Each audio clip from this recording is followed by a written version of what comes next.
corruption olof di naan ko guerre nekk na mbir boo xamante ni dañ koy faral di gis ci secteur yëpp fii ci diwaan bu Sénégal boobule guerre sax mun nañ ko jàppee ni ab neexal lay doon ci sa digganteeg nit bi nga xam ne nag daf lay yombalal li ngay wut mun na nekk wàllum papier mun na nekk ci wàllum marché mun na nekk sax tamit ci wàllum forot ci noonu rek ñu gis ni réewum Sénégal bokk na ci réew yi nga xam ni boobule guerre bari na fi ba jéggi dayoo ci noonu nag boobule guerre nekk na loo xamante ni dafay soxat bu baax a baax li nga xam ne moo di koom-koomu réew ba tax na rek askanu Sénégal yi ñu jànkonteel ku nekk ngi ci àddu di ci yëy yàbbi di wax lan la xam ci boobule guerre wala sax di ñu xamal ana lan mooy guerre. guerre moom baaxul ñëpp wax nañ ko ndax guerre mooy fekk lu jaarul yoon la rek daanaka mooy guerre maanaam nit ki saa suy def dama yaakaar na nag réew mi. ñoo war a jël ay sanctions yoo xamante ne bii képp ku ko def la cay fekk la ca bu ko defee bu ko nit ñi gisee di ko moytandiku tegante na bi tamit réew mi su waree mën a dox ba noppi bu fekkee njiit yi ko jiite tamit am na ci ñu bari ñoo xamante ne bi ci affaire guerre ak corruption lan leen di dégg mais sénégalais day foog ne moom loolu rek mooy dox ndax njiit dafa am important ci loo gis parce que boo jiitee yow yaa war a nekk référence bi nga xamante ne bi ci la xale yi xool. ci la nit ñi xamul tamit di xool parce que xale rek yorul jikko bu ñuy changé nit mën naa nekk mag ba noppi tamit xamul ki xamul nag dañ ko war a xamal daal guerre moom lu baaxul la guerre mënut a passé comme yi nga fiy dégg dorog buy dikk ay faux billets xam nga bee loo xamante ne bi day daaneel am réew tamit loolu nit ku nekk war na ko mën a moytandiku. corruption moom ak fraude loolu moom yaakaar naa ni du doxal dëkk quoi. dëkk moom bu corruption bi bëriwee rek dëkk boobu day gën a dellu ginnaaw donc nguur bi moom lu mu ci mën mooy jël si ay motukaay yu baax ay motukaay yu sévère pour ñu mën a endiguer raaye corruption bi quoi te tamit Afrique da ngay waaru Afrique moom bëri na ci ay dëkk yu nga xam ne dafa bëri corruption te man sax dama lay laaj sax est-ce que am na dëkk bu amul corruption est-ce que am na dëkk bu amul corruption mais Sénégal tamit corruption bi am na mais aussi nit yi ñooy nangu ñu leen di corrompre si nit yooy nangu ñu leen di corrompre parce que corruption bi ay niveau la si bërëbu liggéeykaay si bureau yi ay niveau la si kaw tali bi tout le temps ngay gis corruption du ma la wax mais xam nga tali bi tout le temps ngay gis ay forme de corruption aussi. waaye guerre de soxna si dafa baaxul de wax de yàlla baaxul de guerre daal baaxul ci réew sax. loolu rafetlu wu ma ko mais nag li ko ëmb dafa bari parce que am na ci ñoo xam ne nii ay boromi gor lan bëgg noo sàcc bëgg noo def lu neexul yàlla xam nga ba pare am nu liggéey boole ci tamit xam nga loolu lépp xam nga ci la andi corruption la daal. waaw mooy comme li ma la wax rek bërëbu fajukaay yi moom ku amul doole moom bokkoo moom ñi am doole ñoo fay fekk ñi nga xam ne amuñu doole comme ñu jiitu leen wala comme ñu bëgg a jël seen place maanaam ñu ger pour am li ñu bëgg pour gaaw waaw loolu la daal waaye mais nag baaxul ci lenn daal baaxul ci waaw loolu ba tey rek ñi nekk ci kaw bu ñuy ger waxuma la ñi nekk ci suuf far nag parce que ñooy may fit ñi nga xam ne ñoo nekk ci suuf ñi nga xam ne ñii ñoo nekk ci kaw nekk suñuy kilifa nekk ci nguur gi ñoom ñoo war a joxe bon exemple bu leer boo xam ne nii maanaam kenn dootul amati fitu ger wala kenn dootul ger daal mais ñi nekk ci kaw bu ñuy ger ñi nekk ci suuf kay kooku taxul ñuy wax kay. li ma la mën a wax daal ci ger nekkul luy jëmale réew kanam luy yàq askan wi la te bari na fi loolu itam. waaye nag des fois dama naan nit ku ne ak niñ la yaree rek noonu ngay doxee bari na ñu koy def tam xëy na dañ see yaroo mais am na ñoom bañ juddoo ba léegi defuñu ko doxewuñ ko yareewuñ leen ko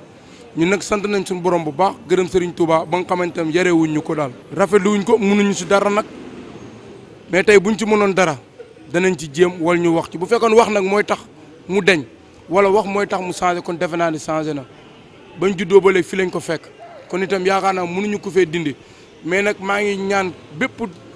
sénégalais wala bépp doomu jullit boo xamante ni na fexe ba dimbali suñu borom ba mu bañ a bokk si yooyu. corruption bi dafa tar am na droit wax ci ndax dëkk bu pauvre bu mel ni Afrique Sénégal nga xamante ni ñu ngi am manque d'emploi xale yaa ngi ni amul ñu leen jox ñuy jël ay gaal di traverser ay Méditerranée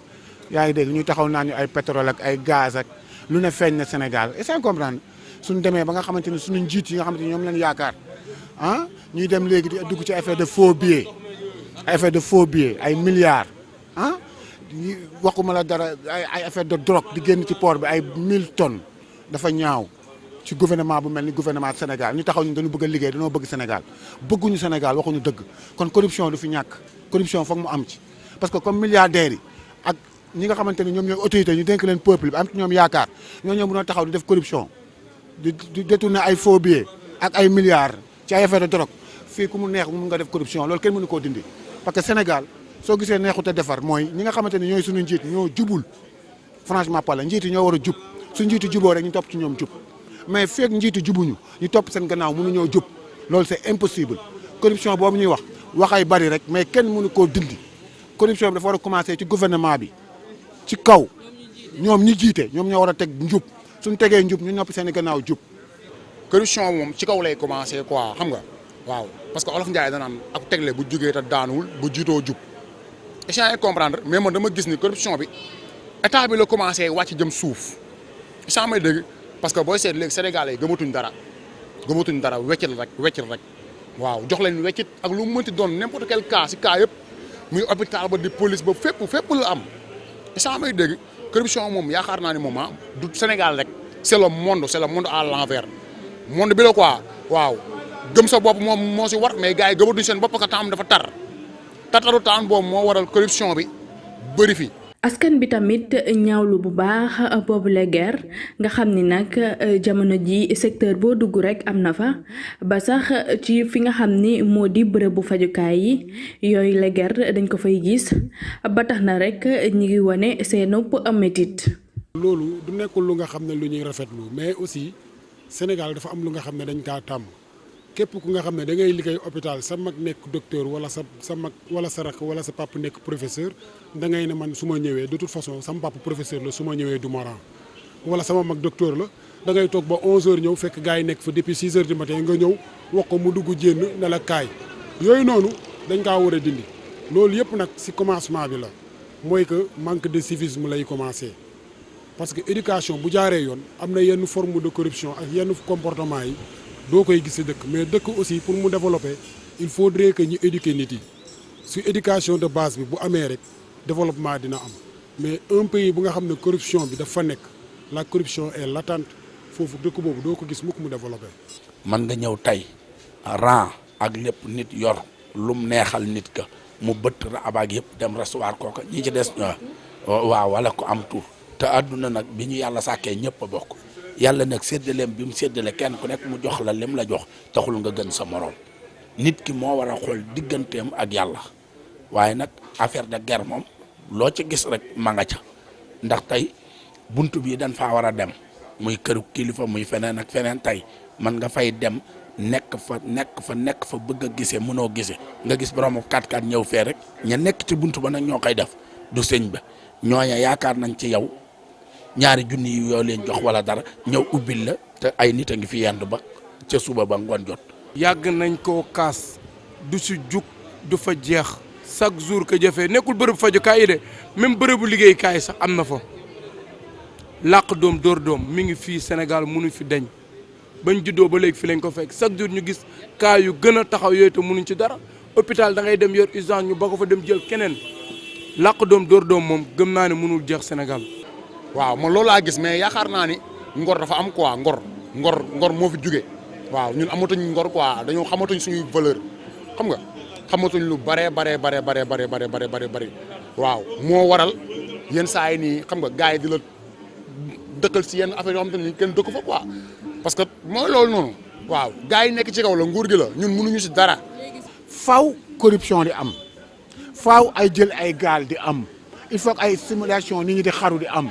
il faut que nit ñi tamit en même temps di dem palais ci giri yi ñu leen di jàpp loolu garaawul beneen yoon sax ñu ñëpp dañuy dem parce que tamit dëkk bu metti bu mel ni Sénégal nit ñaa ngi bëgg a dee amul emploi ñu ñuy wax naan ay pétrole ay gaz feeñ na ñuy taxawaat di yokk ay courant fan lañ ko teg pétrole ak gaz naka lay mën a feeñ ñu yokk courant loolu doon na loo xam c'est impossible corruption foog mu am dañuy corruption moom day am mënut a ñàkk moom parce que ñoom corruption guerre nekk loo xamante ni bari na lool fii ci diwaanu Sénégal ba tax na sax am ay sénégalais yoo xamante ni nee nañ boobule guerre du fi jóge mukk ci kaw suuf Sénégal nekk na dëkk boo xamante ni guerre du fi waaj a jóge ñu koy xamal. comme fekkee ñi ko jiite ñañ jiite ñoo koy def kon kay du fi jeex bu fekkoon ne ña ca ginnaaw ñoo koy def ña jiitu mën a dëpp lijjanti leen mais ña jiitu buñ koy defee kay ña topp seen ginnaaw mooy def leen ni man rek. non déedéet parce que feeg ñàkk liggéey mi ngi am feeg